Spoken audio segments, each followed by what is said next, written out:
Halo, Assalamualaikum warahmatullahi wabarakatuh. Selamat siang.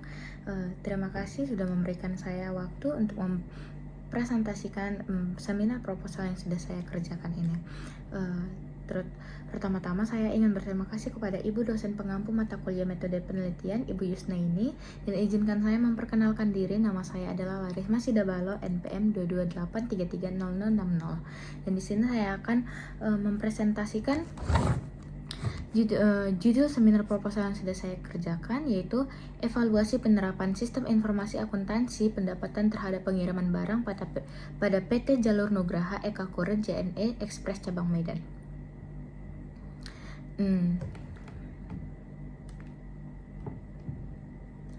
Baiklah, di sini ada bab 1, di mana bab satunya itu ada latar belakang, di mana latar belakangnya itu adalah sistem informasi akuntansi dibutuhkan untuk menghasilkan informasi keuangan dan membantu dalam pengambilan keputusan. Sistem informasi akuntansi yang baik diharapkan dapat membantu perusahaan dalam mengelola keuangan perusahaan dan mampu menghasilkan laporan keuangan yang wajar serta dapat dipercaya. Suatu informasi dikatakan berguna bagi manajer atau pengambilan keputusan jika informasi tersebut akurat, tepat waktu, dan sesuai kebutuhan. Salah satu sistem informasi akuntansi yang digunakan oleh perusahaan adalah untuk menangani siklus pendapatan. Lalu, di latar belakang yang saya buat untuk yang kedua itu ada tentang berdirinya PT JNE yang berdiri pada tanggal 26 November tahun 1990. PT TEKI Jalur Nugraha Eka Kuret atau JNE ini memulai kegiatan usahanya yang terpusat pada penanganan kegiatan kepabean atau impor kiriman barang atau dokumen serta pengantarannya dari luar negeri ke Indonesia. Hingga pada saat ini terdapat 106 penghargaan yang diraih oleh PT JNE. Oleh karena itu PT JNE terus memperluas jaringannya ke seluruh kota besar di Indonesia. Saat ini titik-titik layanan JNE telah mencapai di atas 6.000 lokasi dan masih terus bertambah dengan jumlah karyawan lebih dari 40.000 orang. Lalu yang ketiga, saya menemukan fenomena di dalam penelitian ini di mana penulis menemukan adanya masalah di PT JNE Cabang Medan Amplas, di mana pendapatan yang berbentuk kas yang diperoleh dari aktivitas operasi PT JNE tidak hanya ditanggung-jawabi oleh satu orang pegawai, melainkan ditanggung-jawabi dan dipegang oleh pegawai lainnya yang pada saat itu bertugas di meja pelayan customer. Adapun kendala lainnya yang penulis temukan adalah oleh karena PT JNE Pusat tidak menetapkan jam kerja perusahaan maupun anak secara serentak, sehingga pemimpinan cabang PT JNE bebas dalam menentukan jam kerja kantor cabang, seperti halnya di PT JNE Cabang Medan Amplas. Jadi jam kerja kantor itu beroperasi mulai dari pukul 9 pagi sampai pukul 10 malam, dan pemimpin cabang juga berhak penuh dalam mengatur hari operasi perusahaan. Menurut penulis, hal ini bisa mempengaruhi pendapatan kantor cabang dikarenakan pengendalian intern atas sistem informasi akuntansi pendapatan atas pengiriman barang belum efektif. Dan yang kedua, dan yang slide selanjutnya, di sini ada rumusan masalah. Rumusan masalahnya itu ada dua, yang dimana pertama adalah bagaimana pelaksanaan aktivitas sistem informasi akuntansi pendapatan terhadap pengiriman barang pada PT JNE Express Cabang Medan Amplas. Lalu yang kedua ada bagaimana pengendalian intern atas pendapatan sistem informasi akuntansi pendapatan terhadap pengiriman barang pada PT JNE Express Cabang Amplas. Dan slide selanjutnya ada tujuan penelitian. Tujuan penelitian adalah untuk mengetahui sistem informasi akuntansi pendapatan terhadap pengiriman barang pada PT JNE Express Cabang Medan Amplas. Lalu yang selanjutnya ada manfaat penelitian. Di sini ada 3 manfaat penelitian. Yang pertama bagi penulis. Manfaatnya adalah diharapkan dapat memberikan tambahan pengetahuan dalam pengendalian intern di perusahaan, sehingga bisa meningkatkan pendapatan untuk perusahaan. Lalu yang kedua ada sebagai bahan masukan bagi bagi perusahaan, di mana untuk sebagai bahan masukan bagi perusahaan mengenai masalah yang akan dibahas dalam persediaan barang serta pengambilan keputusan untuk kemajuan perusahaan. Lalu yang ketiga ada bagi penelitian lain, sebagai bahan masukan serta sumber informasi penting bagi peneliti lain atau pihak-pihak yang memerlukan dalam rangka menyempurnakan penelitian sejenis berikutnya. Di slide selanjutnya, kita sudah membahas bab 2, di mana bab 2 ini ada kajian pustaka. Yang pertama ada pengertian tentang SIA. Menurut Kieso dan kawan-kawan menyatakan sistem informasi akuntansi atau Accounting Information System adalah sistem pengumpulan dan pemrosesan data transaksi serta penyebaran informasi keuangan kepada pihak-pihak yang berkepentingan.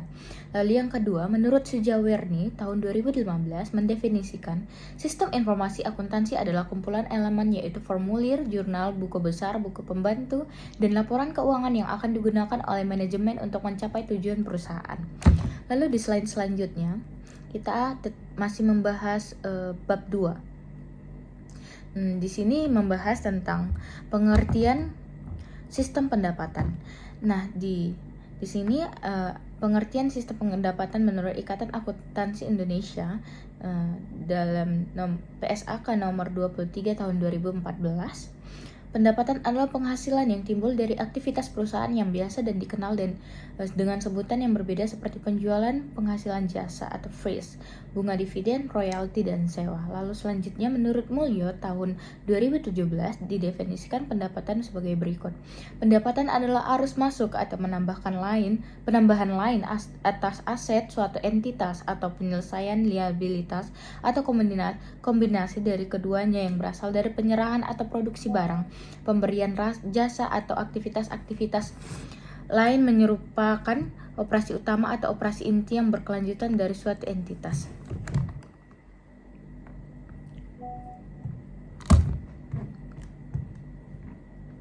Lalu di slide selanjutnya kita masih membahas bab 2, di mana di sini pengertian tentang jasa. Menurut Freddy Rangkuti tahun 2013, jasa merupakan pemberian suatu kinerja atau tindakan tak kasat mata dari satu pihak kepada pihak lain. Pada umumnya jasa diproduksi dan dikonsumsi secara bersamaan, di mana interaksi antara pemberi jasa dan penerima jasa mempengaruhi hasil jasa tersebut. Sedangkan Philip Kotler tahun 2013 menyatakan, jasa adalah setiap tindakan atau perbuatan yang dapat ditawarkan oleh suatu pihak kepada pihak lain yang pada dasarnya bersifat intangible atau tidak berwujud fisik dan tidak menghasilkan kepemilikan sesuatu.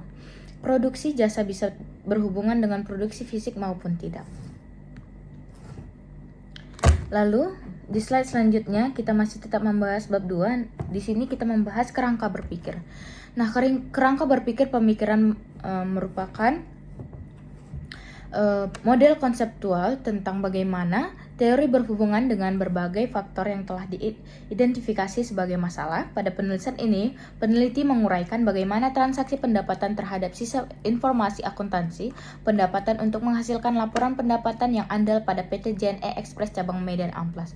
Dari dua instrumen analisis yang digunakan yaitu sistem informasi akuntansi, laporan pendapatan yang andal. Setelah dilakukan penulisan akan diketahui program tersebut telah sesuai dengan indikator-indikator efektivitas atau tidak dalam mengelola sistem pendapatan jasa.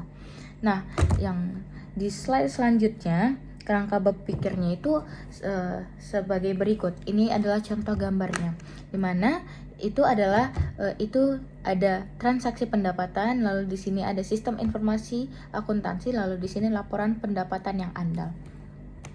Dan di slide selanjutnya kita tetap masih membahas bab 2, di mana di sini ada objek penelitian.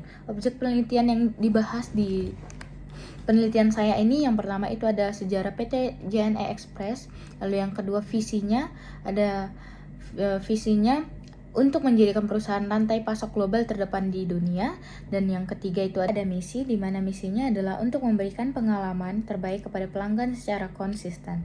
Lalu yang keempat ada struktur organisasi. Di sini ada struktur organisasinya.